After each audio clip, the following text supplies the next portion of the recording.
Over the last number of weeks, Bitcoin is breaking new record highs, and I sold off a big chunk of my Bitcoin. Now, I'm not making this video to tell you what you should do with your money, okay? I'm making this video just to explain my own financial rationale, and you can take it for whatever it's worth. I know this video is going to make a lot of people upset, but I don't make my videos to make friends. I make my videos to help you hopefully be better with money. So the backstory is I began buying Bitcoin around 2017, back when Bitcoin was around $3,000, $3,500 a coin, and I've been buying it ever since. I've been buying it in a lot of different phases where I bought it on a daily cadence for a long period of time, and then every time we saw a Bitcoin crash, I would come in and buy a little bit more aggressively, sometimes a lot more aggressively, and we saw a lot of Bitcoin crashes over the last, well, 2017 to now. So I'd accumulated a pretty decent sized chunk of Bitcoin. Between then and now, through this new rise, some of my portfolio was up 40%, some of my portfolio was up 2,000%, but Bitcoin, and cryptocurrency in general, was a speculative piece of my portfolio. What that means is if we look outside of my business, the investments that I had was real estate, stocks, my speculative investments, and then 2% was physical gold. Out of these speculative investments, some of this was crypto, like Bitcoin, and the other was the startups that I invested in. Now, what I mean by speculative is, in my mindset, in this portfolio that I have, it is something that I know could go up a lot, but it could also go straight down to zero. Like when I invest in a startup, I know that the startup, if it gets acquired, that's my goal, it could be worth a lot more money. But it also might not do anything and it might go bankrupt because most startups fail. Same thing with cryptocurrency. I believe in the blockchain, that's why I put my money in it. But I also understand that, well, there's a lot of risk involved with it. And so with the speculative nature, well, I don't make money unless I sell. The bulk of my investments are for cash flow. I like cash flow. When as for real estate, this is a very rough sketch, by the way, of my portfolio. These numbers are not accurate, but real estate is the largest piece of my portfolio outside of my business. And when I invest in real estate, it's for cash flow because I buy properties that are going to make rental income, that are going to pay for the expenses and put money in my pocket every month. I like the cash flow. When it comes to stocks, most of my stock market portfolio is for cash flow. These are dividend producing funds, or in some cases, dividend producing stocks that are paying me with cash flow, these dividends every quarter. The speculative part of my portfolio, they don't pay any cash flow because if I invest in a startup, this money is gone until this company potentially gets bought out, and then it could be worth more, but if nobody buys it out, then this money is gone. Same with cryptocurrency. When I put the money in, it's gone unless I sell. And so now, when I've seen this big run up in cryptocurrency prices, this was an opportunity now for me to sell out of some of the speculative piece of my portfolio because it was getting also overbloated in my portfolio. And now I'm going to take the money that I was able to make out of here, and I'm going to put it in here, into real estate. Because now the nice thing about real estate is that when I go out and invest in real estate, I can produce an income out of it. I don't have to sell my investment to get paid. That is something that's important to me when I invest my money because I like the idea of stacking investments, and more particularly, I like the idea of stacking cash flow.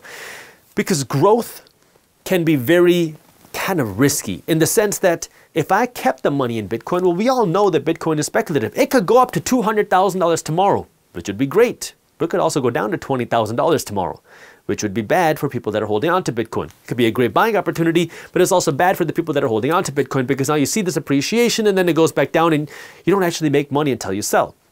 And so for me, my goal is cash flow. And when I saw this huge run up in the speculative side of things, well, that doesn't serve my purpose to keep generating cash flow because it doesn't produce any income for me. And so for me, if I can transfer this money to now something that's going to produce cash flow, well, now guess what? I own a hard asset, something that can see, feel, and touch, something that can produce more tax benefits because real estate offers some of the best tax breaks that our tax code has to offer. And then I can produce cash flow, which means I can produce an income out of my investments, and then I can use the income to fund my expenses. Because if I have this Bitcoin sitting in a USB drive somewhere like I had it in, it's not actually money that I can use, it's money that's sitting there. I mean, it's an investment, it has value, but it's also speculative. And that's why for me, it made sense for me to repurpose some of this or a big chunk of this and turn it into something that produces cash flow. Now, this does not mean that I don't believe in the value of Bitcoin. I mean, I still believe in it, but I also understand the speculative nature of Bitcoin. And guess what? If we see a big crash in Bitcoin, which we might, I mean, we all know that cryptocurrency is super volatile. I would use that as an opportunity to potentially come in and buy more. Now, I'm not going to speak for what I do in the future because things change and I'm going to pay attention to things. But guess what? If we see Bitcoin go down to $20,000, yeah, I'll probably be buying again. But again, my goal is not to trade. My goal is to own something that I believe in.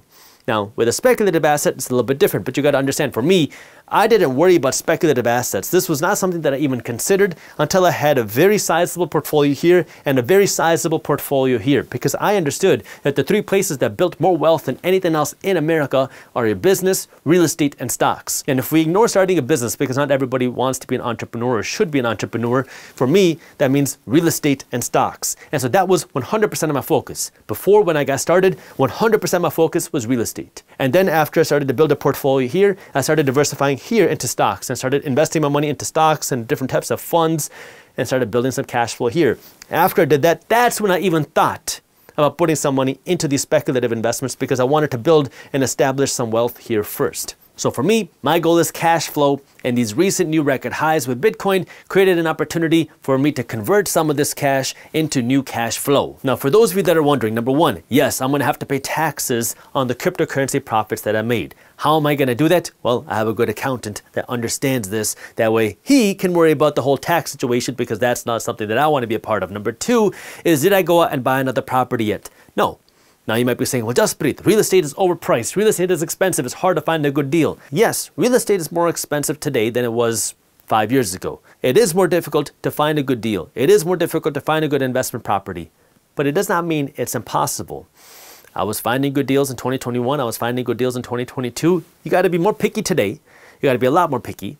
But there are still good opportunities out there because if you've watched my other real estate investing videos, my goal when I invest in real estate is not to buy a property and then to see huge appreciation.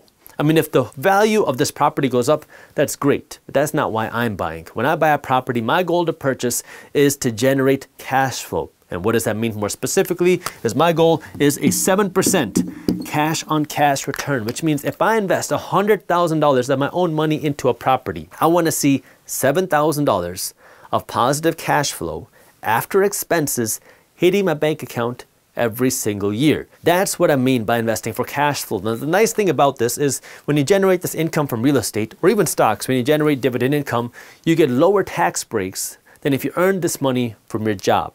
And the reason why is because as an investor, you qualify for lower tax breaks or higher potential tax deductions.